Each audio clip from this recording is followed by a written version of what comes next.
Perfect. Thanks everyone for joining. Thanks for your patience. We just had a few technical issues. We're going to hop right into it. So welcome to today's session of Healthy Discussions. Before we get started, I just have a few housekeeping notes. The chat box and Q&A feature are both open, so please feel free to use them. You can turn on subtitles, which are auto-generated by clicking the CC button on the bottom left corner of your screen. And finally, this session is being recorded and will be posted to Quality Care NL's YouTube channel. I'd like to start with an acknowledgement that the lands on which Memorial University's campuses are situated are in the traditional territories of diverse Indigenous groups. And we acknowledge with respect the diverse histories and cultures of the Beothuk, Mi'kmaq, Innu, and Inuit of this province. We invite everyone to offer land or territorial acknowledgements in the chat and to take a moment to reflect not only on why we offer these acknowledgements, but also ways your life and work may contribute to decolonization and reconciliation. So for those who aren't familiar with Quality of Care NL, we are a research and evaluation program based out of Memorial University aimed at improving social and health outcomes in our province. Healthy Discussions is our new webinar series where we have quality conversations about health, healthcare, and social systems in Newfoundland and Labrador. Our goal is to engage with you on these topics with the aim of continuing public conversations during the ongoing process of health transformation in our province.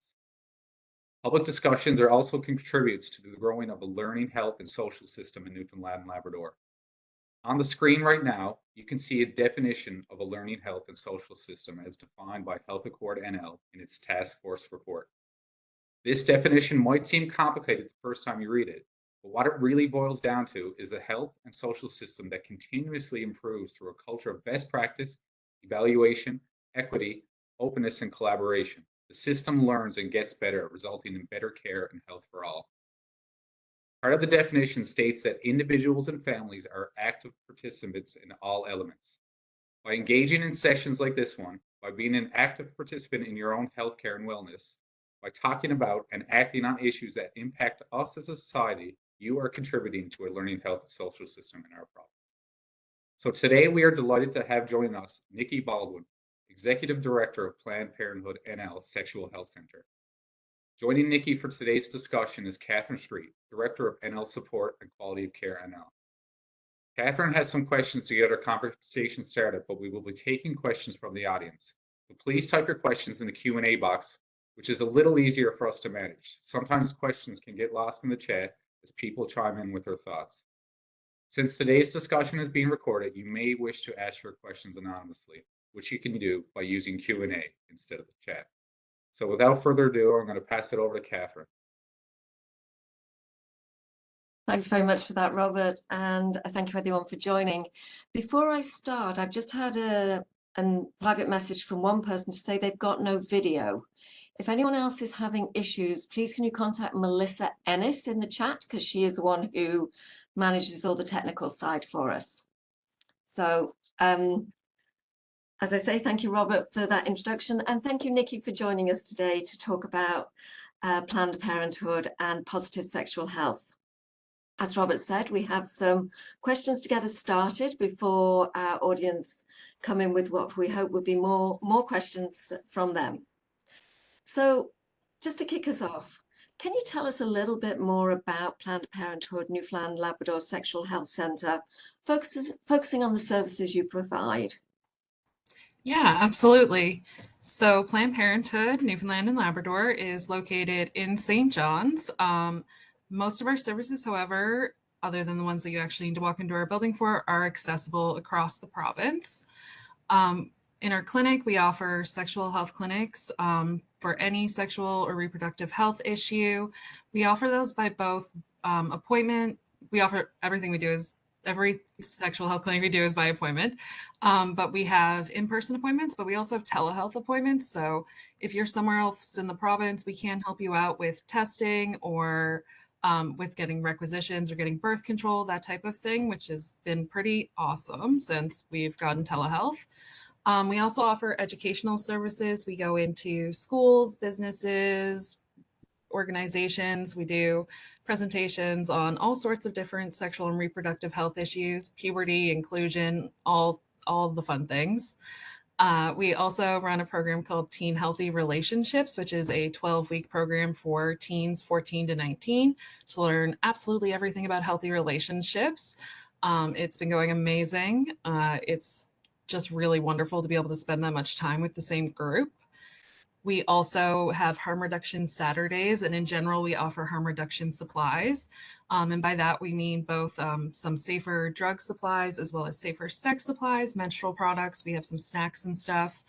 And that's been pretty amazing. And we also offer for drop-in services. You can drop in for pregnancy testing or to talk to anyone about sexual health. You can give us a call as well. We also offer a lot of like educational support in person or over the phone. So if you just have questions, you can come to us. That's the basics of what we do. There's a lot of other little things, but That's a fairly wide range of services that you do provide. So you mentioned drop-in Saturdays. So that really is anybody who wishes to come in can drop by. yeah. So that's true for any time we're open. But on Saturdays, we're specifically open. We're from 12 to 5 or 5:30ish. And it's really open for people to be able to drop in and spend more time because we don't run a clinic during that time. So there is no doctor, Right. but it is a really good environment to drop in if you have questions or if you wanted to pick up supplies. We do have a supplies request form as well on our website if you wanted things prepared ahead of time. Okay, so it could be a very quick drop in, pick up your supplies and leave. So you say you're open 12 till 5 or 5:30 on Saturdays. What are your opening hours during the week? So our standard hours are 9 to 4, Monday to Friday, except for Tuesdays, we're open 12 till 7. Some weeks that shifts. Some weeks we're open 12 to 7 on Thursday, or we might be open in the daytime on Tuesday. We try to post our hours every week on both our website and our social media. Okay, so we should, Melissa, I don't know if you can hear me at the moment, but it'd be great if you could put the website up in the chat for people so that they have that to reference if they're looking for the opening hours.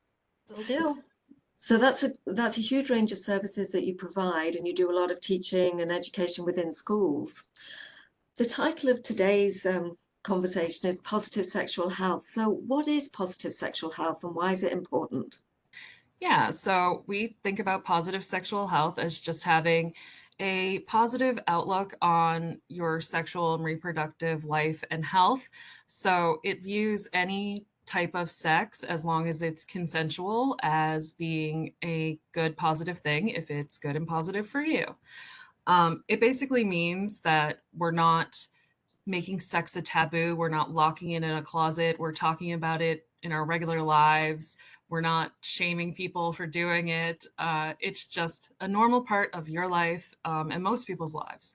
And that includes sex with yourself as well. So masturbation. Okay, you raised a very important point there about consensual sex. So there still seems to be, unfortunately, some confusion around the term consent. So can you define consent and discuss what it really means in the real world? We all hear about it textbook style, but what does it mean in the real world? If you're downtown, say. Yeah. So first, consent is an everyday activity. We ask for consent for absolutely everything, but we talk about it a lot when it comes to sex. And the model that we use that is super easy to remember because it also has a good example built in is the Fries model. So F stands for freely given, R stands for reversible, I is,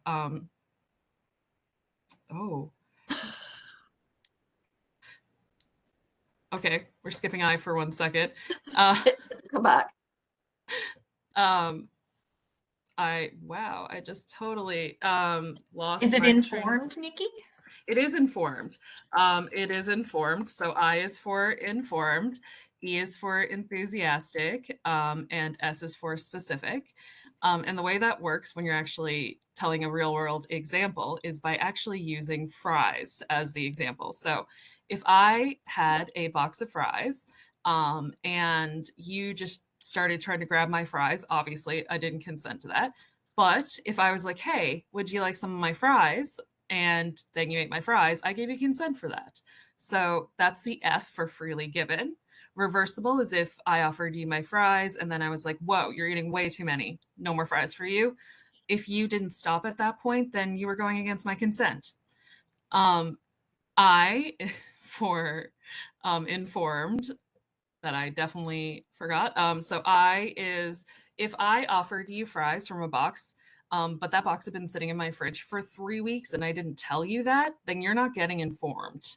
And what that looks like for sex is like not informing people that you don't get tested or that you might have an STI or that something else is happening. They're just not informed about the full situation. Enthusiastic, we say enthusiastic. Enthusiasm doesn't have to look like, whoa, yes, it's just nowhere near a no. So if you ask if you can have some of my fries and I'm like, yeah, sure, I guess, that's not really a yes. But if I was like, yeah, okay, that's enthusiastic. I'm not pressured or coerced. I don't have a bad feeling about it. You are asking for my fries and I am giving them freely and enthusiastically. And then specific. So if I said that you were cool to eat some of my fries, but you reached over and started to eat my chicken nuggets, I didn't say you could do that. So that isn't specific consent. And it all translates to absolutely everything, but also especially to sex. So you want it to be freely given, reversible, informed, enthusiastic, and specific. And if it's not consented. That is a great way of describing it, and is a lot more up to date than the way it used to be described regarding a cup of tea. Yes. Yeah, this is a lot more in touch with people, I think, than the cup of tea analogy that used to be used. Yeah. And I think one of the key things there is reversible. So that's reversible at any point, isn't it? Yes, and some people get a little sticky on the reversible because they think what we mean is that after the fact you can say I didn't consent to that when you had consented. It's not that. It's that at any point during an act you can be like, no, this is too much, stop. So Right. if at any point you say stop or you stop being enthusiastic or if anything changes that makes it non-consensual, continuing is you doing something non-consensual. Okay. Thank you for that clear definition, because we have heard a lot of that in the press over the last 18 to 24 months. So one of the things you picked up there was the informed, for example, the fries that have been in the fridge for 3 weeks and may well have some kind of, may well give you food poisoning. Yep. But informed or risk in relation to sex could relate to sexually transmitted and bloodborne infections. So, or the acronym STBBI. So what are some of the steps you can take to prevent getting sexually transmitted and bloodborne infections or from spreading an STBBI to another person? The first thing is always make sure that you're getting regular testing because most STBBIs do not have symptoms for most people. So most people often have them and they don't realize it. So regular testing is always recommended, and then using protection. So lots of people, when you say use protection, they only think about condoms, which is great. Absolutely. Condoms are amazing, and making sure that you're using them properly is definitely important. So making sure they're not expired and that you're pinching the tip if you're putting them on a penis. But people don't think about the other ways that we spread STBBIs. So they don't think about it when we're talking about oral sex or when we're talking about, we definitely think about when we're talking about anal sex. But oral sex, especially, we don't think about it. Or when we're sharing sex toys. So a lot of couples might share sex toys, or if you're not even a couple, but two people might share a sex toy. If you're not cleaning that fully and disinfecting in between, or also using a condom on that, then that's a very easy way to spread STBBIs. For oral sex, there are dental dams, which are just big latex sheets. Actual dental dams don't tend to be flavored and taste like latex. So we always tell people that using a flavored condom is a really easy way. If you cut off the top and then just cut up the side, and then you make sure you don't put the flavored side down, you keep the flavored side up. And you can stick it in place with a little bit of lube, and it's wonderful. And then there's these new products that are currently being approved in Canada called Laurels is the brand, but they're essentially latex underwear. that are like a little bit of a wider gusset, which is the part that goes like underneath you so that it can like get in there. But they smell like fresh baked cookies, like vanilla chocolate chip cookies, and they taste like it. They sent us some samples, so we obviously at the office were tasting them. And they're pretty much one size fits most. They're really, really cool. And definitely improve on the dental dam issue. But protection and making sure that you're getting tested. And then on the drug side of it, never sharing drug equipment, never reusing things. There are a lot of resources in this province to get free supplies. So try as hard as you can because things like HIV and hepatitis C can live in dried blood for a long time. Hepatitis C, they think it's upwards of like 45 days. So you definitely, even if it hasn't been used in a while, you want to make sure you're getting a clean supply. Wow, I had no idea about the 45 days for the hepatitis C. You mentioned at the beginning of that answer about getting tested and getting tested regularly. Some people still feel there's a stigma about getting tested and are a little bit nervous to go to their own doctor to be tested or to be seen going into a clinic to be tested. How can we get around some of that stigma? I mean, I think that's part of positive sexual health is that if we all start talking about sexual health more often, then that stigma starts to reduce. If we just think about it as a very normal part of our health. On top of that, we have found that by doing it the way we do it with telehealth appointments, that does limit the amount of time. It also, you do still have to come in and pick up your requisition most of the time if you live in the area, but you're only dropping in for a minute. So you can be like, oh, I was just there for condoms, or I was just grabbing menstrual products or whatever. So the telehealth has helped a little bit. But I think if we all just started to feel like getting tested for STBBIs was a very normal part of your like annual health care, that is truly the answer. So the same time as you get your blood work done, get an STBBI infection test done as well. That would be good. Yeah. I've been working through my questions because this is an area of interest. But Robert, do you have any questions from the audience or the attendees? I do. I got a couple. So the first one was sent in prior to the actual webinar, and it kind of relates to the first question about your services. And the question goes, is there a plan to have clinics outside the St. John's area? There's not a plan. There's a wish, there's a hope, there's a dream. We would love for there to be Planned Parenthoods outside of St. John's again. A lot of people don't know this, but originally in the 70s, there were more Planned Parenthoods in Newfoundland and Labrador. They were in like the 9 main areas. But when federal funding ended, there was only the ability to keep the one in St. John's open. And federal funding ended because the healthcare got pushed from federal to provincial. It wasn't like they decided Planned Parenthood wasn't worthwhile. They just stopped funding health entirely. So it would be amazing. We did work with a clinic in Corner Brook before COVID to like help give them some of our training stuff to do like a couple evenings a week. But during COVID, it all, it fell apart and those doctors are now just overrun. So it hasn't been set back up. So unfortunately, the best we can do for now is the telehealth. Okay. Thank you. I got one more, Catherine. Yep. And the question goes related to the FRIES acronym. What impairments would interfere with consent? Right. So consent and being impaired, so drug and alcohol use, is a very complicated subject that we talk about.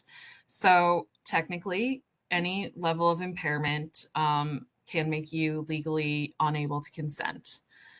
However, we know that that's not necessarily the end of what we're saying. There is a lot of gray area in there. So if you and your partner are drinking and you both want to have sex, no one's going to say that either one of you was sexually assaulting the other. But it does depend on your level of impairment. It depends on your ability to make decisions. So the way we kind of phrase it is that at any point, if you feel like you wouldn't be making reasonable decisions, then you're not able to consent to sexual activity. And most people know their own limits as well. But in general, if you are wanting to engage in sexual relations with someone who has been under the influence, if you even think there's a possibility that they are too impaired to consent, then you should take that as a no. Always side on caution. Don't side on like just being like, oh, well, she seemed really into it or he seemed really into it. That's not appropriate. There are also situations where people will purposefully get high or do party drugs to have sex. And we can't stop people from doing what they want to do. It's a really big thing, not as much in Newfoundland, but definitely in the other provinces in the gay community called party and play. But what we advise essentially is that you're having really open conversations before you're engaging this. This is a planned kind of thing. And that if you feel like this is something that works for you, as long as there is a lot of conversation and consent involved and it feels good, it's, you know, it is what it is. However, we would say that if you find that you rely on needing to be impaired to have sex, then it's probably a sign that you need to think about whether the drugs or the impairment is really serving you. That's probably a sign that you need to take some self-evaluation. And can Planned Parenthood help in referring for that self-evaluation or help in providing support for that? Yeah, so we don't necessarily deal directly with addictions, but we can definitely direct you to supportive places. We can get a mental health and addictions referral.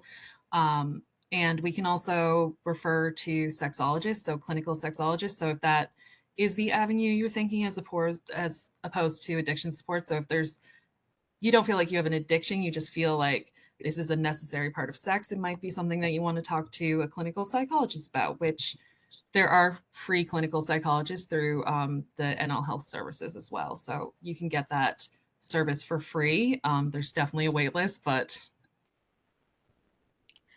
If you don't get yourself on the wait list, then you'll never get there. But if you at least get referred, you're on the wait list and you can make your decision at that point. absolutely. And Yeah. our friends at the ACNL, so the AIDS Committee of Newfoundland and Labrador, most of their work is dealing with people in addiction, living with it, or who are using drugs. And so we usually involve them to help get you connected to make sure that the supports that we're connecting you to are not going to be judgmental and that they're going to be aimed at harm reduction, because some supports just aren't. Okay, that's great. If I'll carry on down the list I have of questions. The next one has a few parts to it, I'm afraid. So I'll do them each. I'll read them all out and then we'll work through each of them in order. So navigating the topic of sex in a conversation can be challenging. I think we're all aware of that.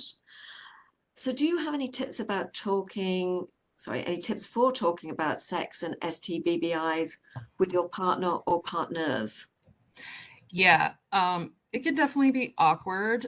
And it's always going to maybe feel awkward and uncomfortable.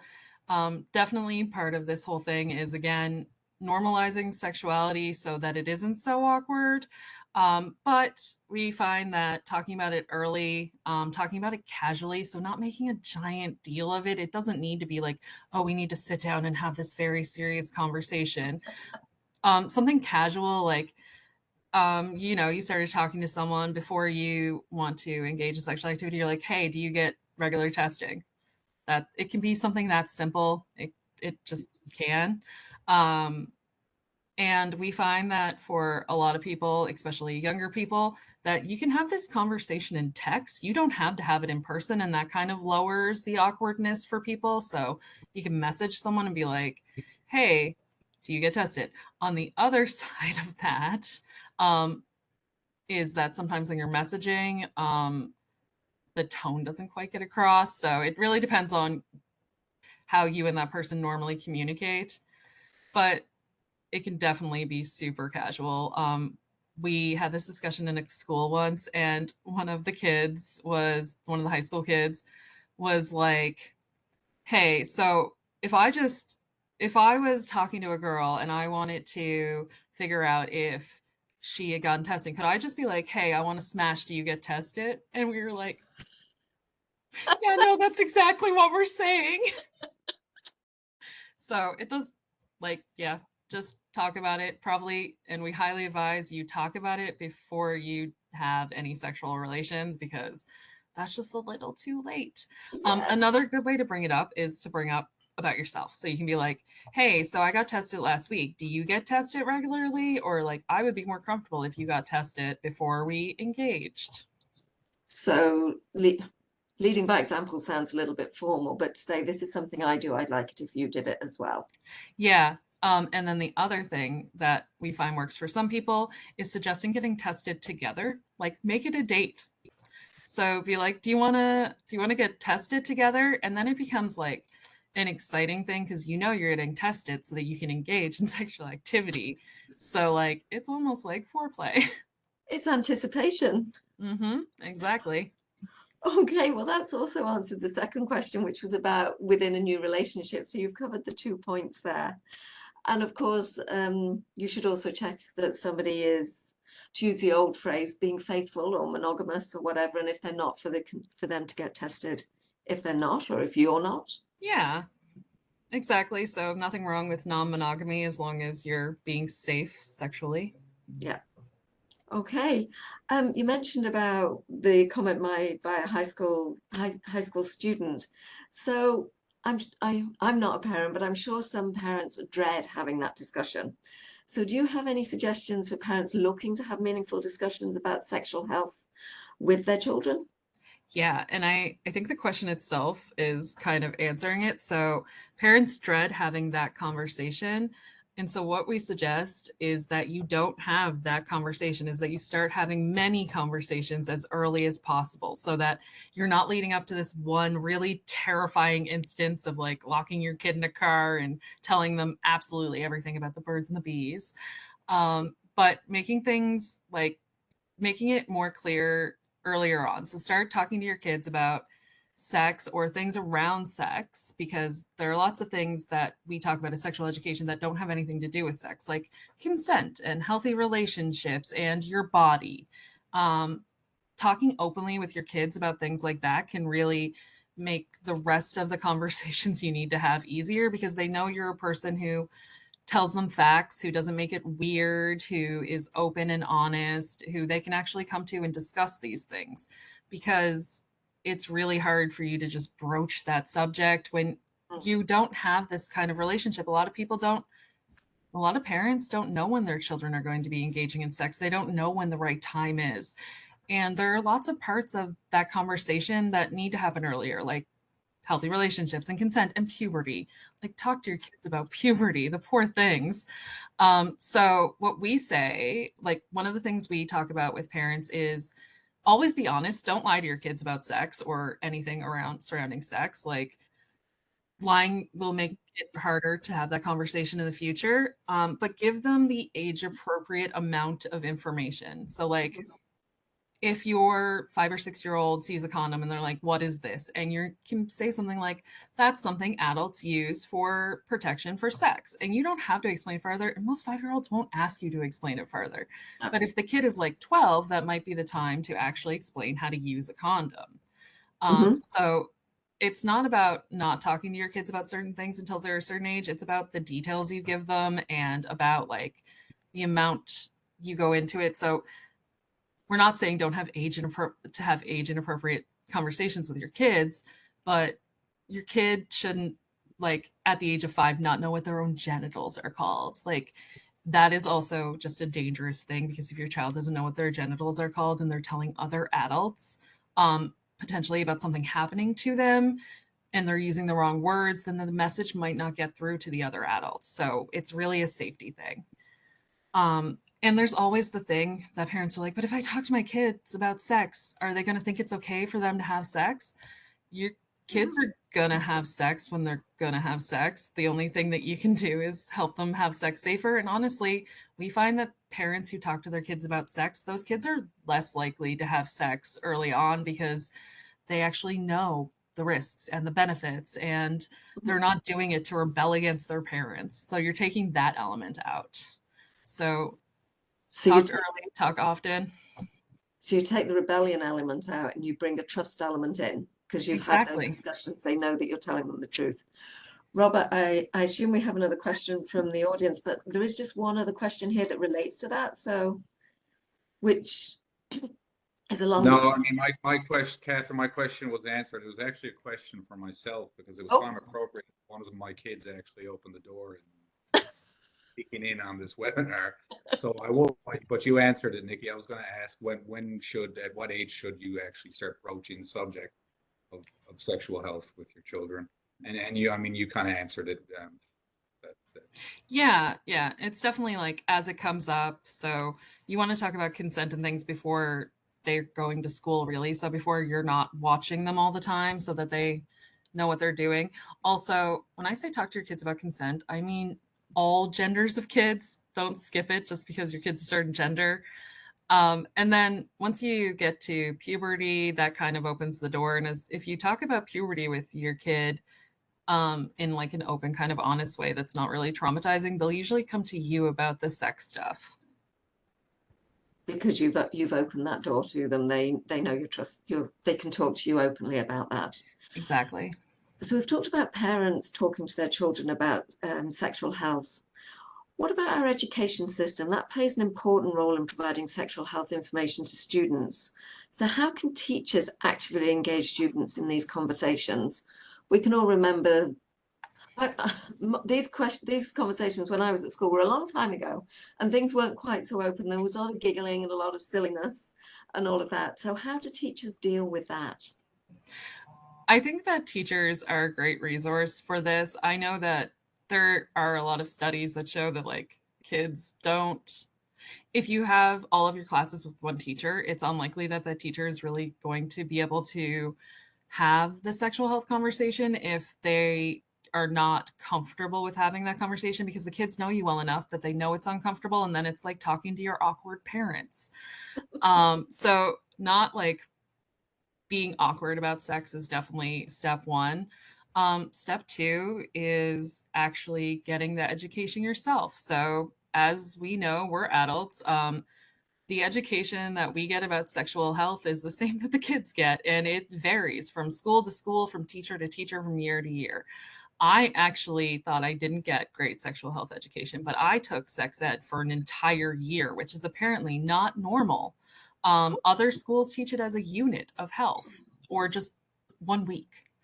But yeah, I had an entire year of, it was called adolescent sexuality, and it was an entire year-long course. And I mean, it was a while ago, but we learned so many things. It would have been like 2003.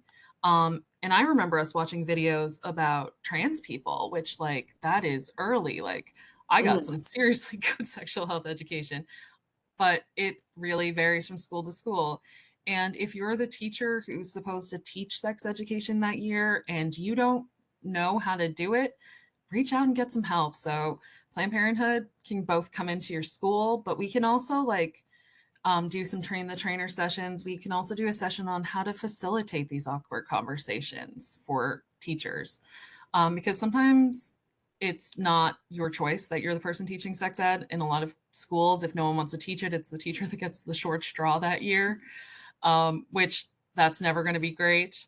And I think that it's great to have Planned Parenthood come in and give that perspective and open those conversations, because that's what we really do. We're only ever there for like 1 or 2 classes. We can't give all the information. So us opening the conversation and then you continuing it from there is really what we would love to see. But some teachers just go, oh, that was done, and check it off the list and never talk about it again.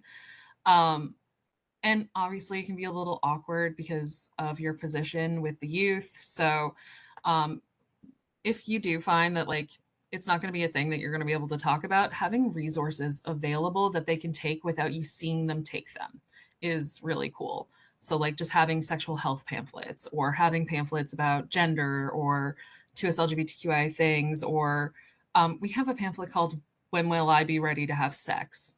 Put that just in your classroom in a place where they can grab at like recess or lunch, that they don't have to ask you for it. Oh, asking somebody for a teacher for it would be, nobody's going to do it. No. So you say you have resources to help teachers in talking about sex. Are there any resources for parents? We do have a pamphlet called Let's Talk, a parent's guide to talking about sex. I will say that we haven't updated it fully since I've been in this position, so like 4 or 5 years. So um, it definitely still has the same basic things, but there are a lot of really cool different resources out there. We really love this girl, Emily, on TikTok. She lives in Nova Scotia. She put out a book called Hey Sweetie. And it's how to have all these conversations with your kid. It's like $10 on Amazon, but her TikTok is actually, she has a whole series of these of Hey Sweetie, and it goes through all the different conversations that you might want to have with your kid. And she talks about it at different periods. So like when they're younger versus when they're older.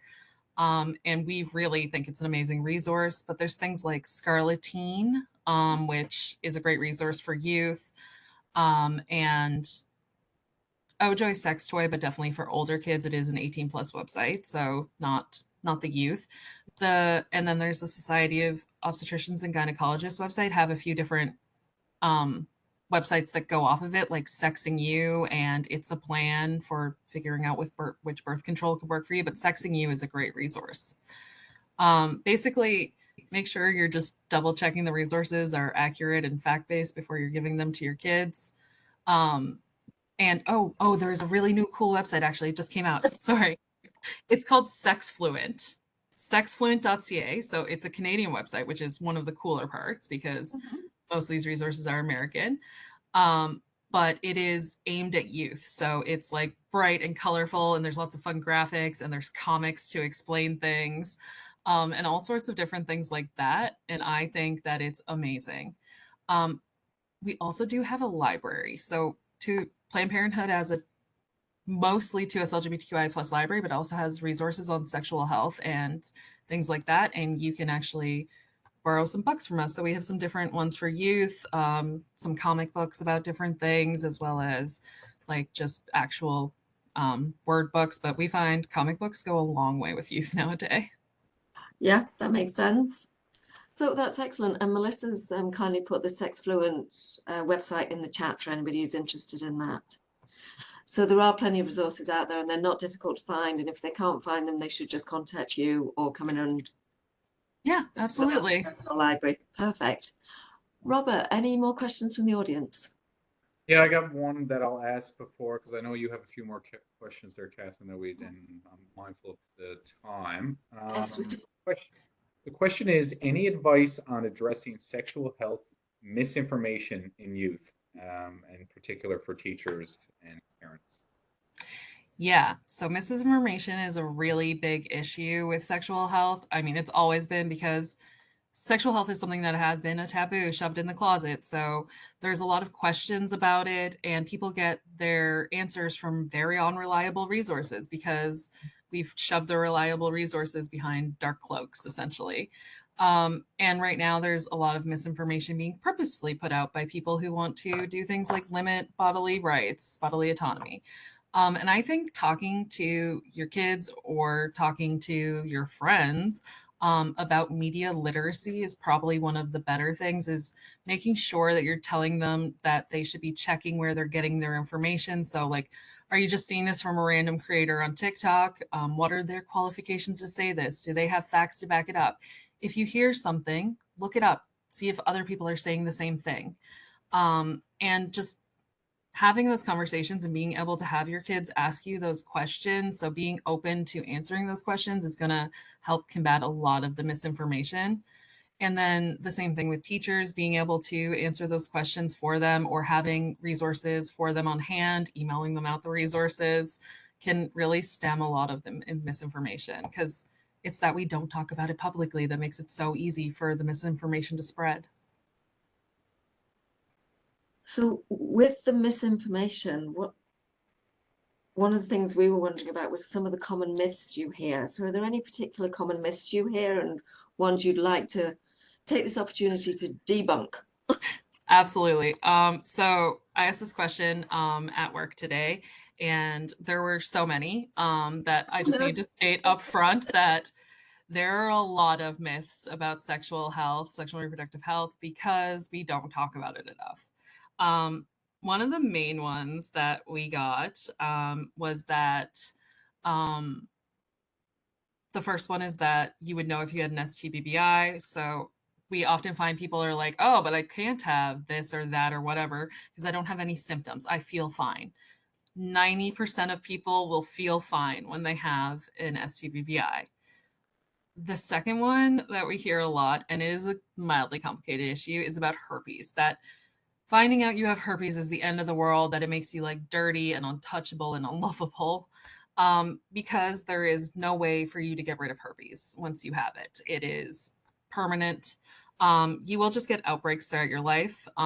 We like to tell people that for most people, you won't have frequent outbreaks. Your outbreaks, your first one is usually your worst. The ones after that are going to be smaller. They usually pop up when you're sick or immunocompromised. If you are immunocompromised, herpes is definitely a more serious issue. And if you do get a lot, there are drugs that you can use to manage it. And also that like 80% of the people in the world have herpes in some form or another. And it's just a very normal thing. It's also very hard to prevent getting herpes because it is one of the STIs that doesn't just form from just genital to genital contact. It's your entire boxer short area. So anywhere boxer shorts would touch, you can get herpes. So unless you're wearing a full latex suit, you're not really able to protect entirely against herpes. So it's totally normal for you to get herpes or any STBBI. It's not shameful. It's a very normal part of having sex. Most sexually active people will have an STBBI at some point in their life. They're usually easy to deal with. The other one we hear about has a lot to do with both virginity as well as having sex making you worn out in some way, usually about vaginas. So virginity is a social construct. The first time you have sex, it can be meaningful to you. It doesn't change who you are as a person. It is a very weird thing to assume, especially because we have sex in all sorts of different ways. Having sex to people means different things to everyone. So if you're someone who has a vagina and you like people with vaginas, you're probably not going to have penetrative penis and vagina sex. So are you a virgin for life? The same thing with gay men is having penis to anal sex, not losing your virginity. Yeah. So it's just kind of a misconception, as well as cherry popping. So your hymen or your vaginal corona, what it's actually called is a corona, which is mildly funny in 2023. It can be, so some people don't have one. Some people have ones that cover their entire vaginal canal and it needs to be surgically fixed. Usually you figure that out around puberty when the blood does not come out. People with vaginas, obviously. But they break for like a million reasons, and not having your hymen intact doesn't mean that you're less valuable in some way. Having sex never makes you less valuable as a human. And then that vaginas can stretch and not go back to form if you have too much sex. That doesn't happen. Vaginas are magic. They stretch and shrink all the time. They push babies out of them, whole children, and they go back to size, not right away. It does take a minute on that one. But they're meant to stretch. They are meant to stretch. Your penises don't get smaller when you have sex, so why would vaginas get bigger? That's a very good way of putting it. Well, that's some pretty different myths, that's for sure. Just changing tack slightly. So the terms sex and gender are often used interchangeably. However, sex and gender do not mean the same thing.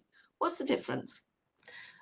So for most people, when they talk about sex and gender, sex is more biological. It's the genitals you have, the outward presentation you're given. And gender is more so how you feel inside, how you interact with gender roles in society.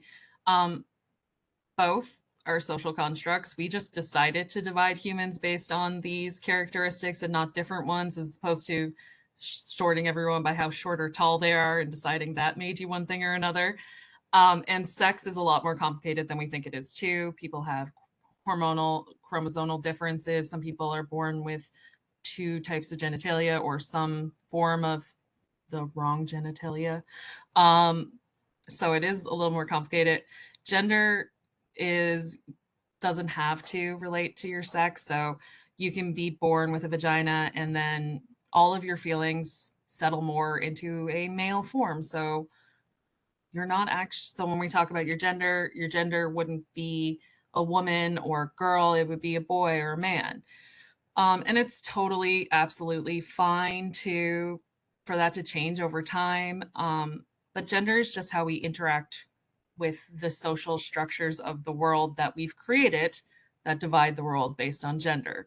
And we often talk about how being socialized a certain way impacts your life. So if you are assigned female at birth, so you're born with a vagina and the doctors are like, you are a girl, you will be raised a certain way to match the gender roles of our society.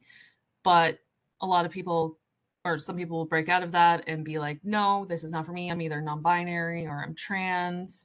But that socialization definitely still has an impact on you later in life, which is why we always talk about trans men being like the best allies for feminism and for women, because they can talk to the men as men, but they understand exactly the like oppression that you are forced under from birth, which is just, it's a really cool concept. It is. It's a huge advantage for those discussions. Yes. Robert, I think I saw a question aligning to this pop up in the chat. Do you just want to? Yeah, I guess just because you're on this topic, Yeah. the question is, what does intersex mean?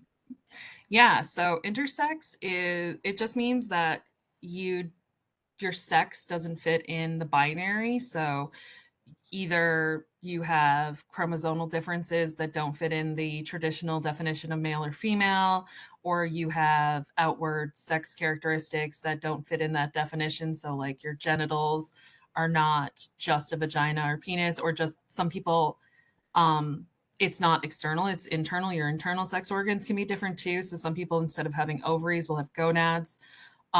Because we're all formed, if you look at the genital systems, they are pretty identical. They just present slightly differently.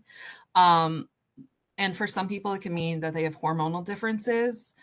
People in the intersex community sometimes consider themselves to be part of the 2S LGBTQIA plus community, and some of them don't. Some of them just think it's like a, an hormonal imbalance I live with. Some people with PCOS, because that's usually caused by you having an excess of androgen, which is usually a male hormone, consider themselves to be intersex. And some of them are just like, nah, I am absolutely just a female woman living with this slight medical issue. So basically anything that doesn't, intersex means that you don't fit perfectly into the sex binary. You said PCOS, polycystic ovary syndrome? Yeah. Okay. Yeah, so they think one of the main causes of that is you having an excess of androgen. So Right. some people then feel like that makes them intersex and that they want to engage in that community. Okay. So if people are looking to learn more about sexual health and gender, where can they find accurate and reliable information? I assume that's Planned Parenthood, some of the links you've put online for us. Yeah, and if they're not here, so Action Canada for Sexual and Reproductive Rights is what formed after Planned Parenthood Canada was shut down. So it connects all of the sexual health centers across Canada. And so you can get links to a bunch of their websites, and they usually also have some information. They have the same, or not the same, but they always have educational resources. And there is the Canadian Centre for Gender and Sexual Diversity is a great place to look for stuff about gender and sex. And locally, there is the NL Queer History Research place, which is really cool. You can actually find out a bunch of things about 2S LGBTQI people in Newfoundland and Labrador, and their physical library is housed inside of Quadrangle. But you can get things more than they have at Quadrangle online. And then, of course, Quadrangle is our 2S LGBTQI plus center. They're a new kind of fledgling center, so they're building up their resources, but they definitely have a lot of cool things. And where's Quadrangle based now? So they're actually in the basement of St. James Church, United Church. Where's St. James? I'm trying to think where St. James United It's is. it's by Mun. Okay, yes, I know what you mean. Okay, yes. Perfect. And that they're open again, you just go on their website to find out which hours Yeah, they're open. they have a little bit of odd hours where they're still just getting up and going in their physical space. So they have some general hours, and then they have some different hours each week. So yeah, just check their socials usually. Okay. Um, I'm aware of time, but Robert, do you have any other questions from the audience? No more questions right now, Catherine. So I don't know if you have one more question, perhaps we got time for that, and we'll conclude it up. I'm trying to decide between two different questions. I'm going to go for the we've talked about many different aspects of sexual health so far. So in the interest of time, because we are coming up to the end, are there any other key areas you think you'd like to discuss or you think it would be useful for people to know about? Yeah, I think that it's important to recognize that everyone experiences sexuality and everyone has the capability for needing to take care of their sexual and reproductive health, regardless of their like age, gender, whatever. So it's important that you don't leave people out of these conversations. A lot of the time, like trans people get left out, intersex people, seniors especially get left out because people think that after you stop menstruating, after you can stop getting pregnant, you either stop having sex or you just like everything is fine when you have sex. But what we actually know is that there is a rise in STBBIs among seniors, which is because they often are not provided with protection if they're in long-term care homes. It's something that's sometimes not thought of. It's sometimes banned, which seems really awful.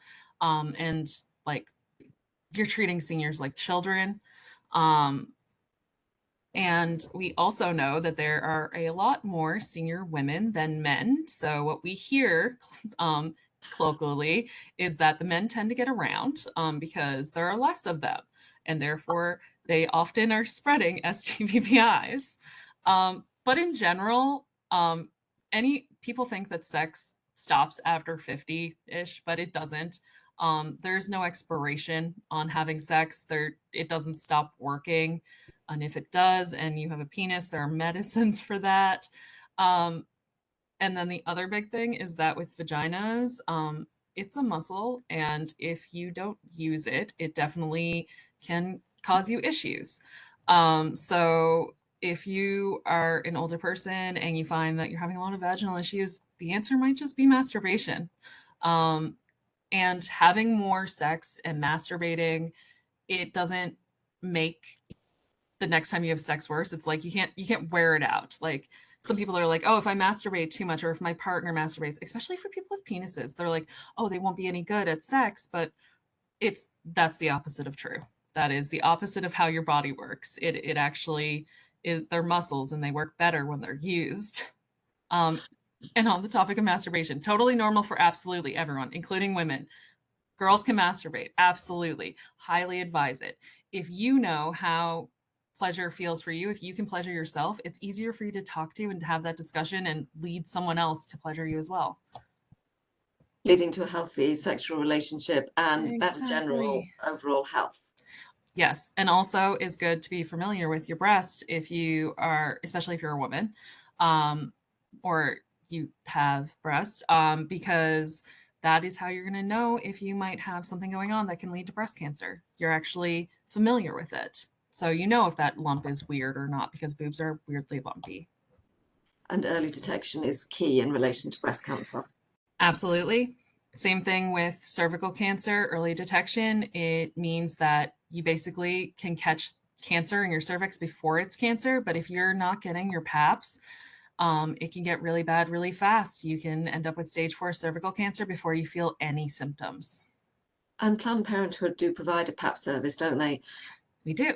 And we're one of the only places where you can get PAPs, and we have a bariatric bed that lowers to the ground, like it lowers very low. So it's good for people with both disabilities and because it can also be a chair, but also people who are heavier, it can withstand up to 500 pounds.